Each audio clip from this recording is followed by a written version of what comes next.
I'm Jason Sean Bennett. Welcome along. I'm going to regale you with some stories over the next hour or so, maybe hour 15, and we'll probably finish up about 11:15, and then I think I need to be out of here by 11:30. I think let the next person set up. So we've got plenty of time for questions. Normally I get a lot of questions, but I'll try to finish up maybe 10 past, quarter past. I've got a lot to get through, a lot of notes here. I was going to do a PowerPoint, but the screen's at the wrong end of the room. So yeah, I think we'll just have a banter and and have a Q&A at the end. Yeah, all good? Okay. God, where do we start? I'm curious, how many people have seen me speak before? Anyway, 2, 3. Okay, 3. Okay, cool. Well, you'll know about my backstory then, which I will share just for the people that haven't seen me or heard me speak before. My history goes way back to when my mum was very sick when I was in the womb, and this was in the mid-60s, and she had toxemia when I was in the womb. So she's very, very unwell.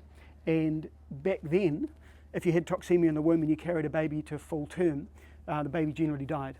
So either the mother got very sick and died or the baby. And so I was in the womb, and at 7 months they realised that I had toxemia, and mum had it in her blood, and so they whipped me into hospital, or whipped her into hospital I should say, chopped me out, and I was a little 2'9" baby, so as big as 2 pounds of butter, so tiny little thing, very lucky to be alive, and ended up then in an incubator with breathing apparatus, ended up developing then asthma and hay fever and allergies and flus and bugs and colds and all kinds of illness, and by the time I was 5 I was a full-blown asthmatic with hay fever every year, always unwell, and on Ventolin every day too. So from the age of about 5 to the age of 20, 25 or so, I was on 16 to 20 shots of Ventolin every day.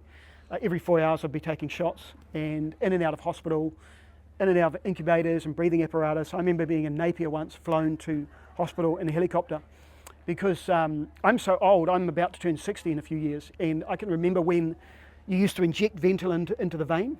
So we're used to puffers, blue puffers, but I remember a time when you had Ventolin and it was liquid, and that was the only way to save the life of someone having an asthma attack in those days.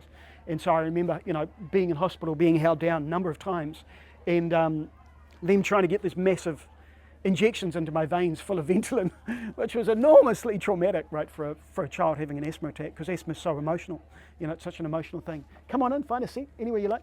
And let me know, by the way, if we get to the point where you can't hear me, if there's too many people, I'll put on the headset. We can go from there. But I don't think we need it for the size. And so, yeah, I ended up at 5, very, very unwell. And then I kept getting sicker and sicker and sicker. And so I was always catching every cold, every bug, every flu, every virus, everything that happened. Always unwell, lacking in energy, digestive issues, weight issues, energy issues, sleep issues, the whole bit. I was a very crook young man, very unwell.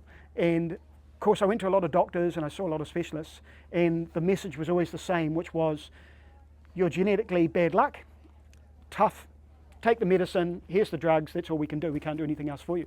And so I just thought that was the case, and so I lived my first 20, 25 years of my life just thinking, okay, well, there's nothing can be done, asthma's incurable, and I was told over and over again that I was incurable all the time by doctors. And so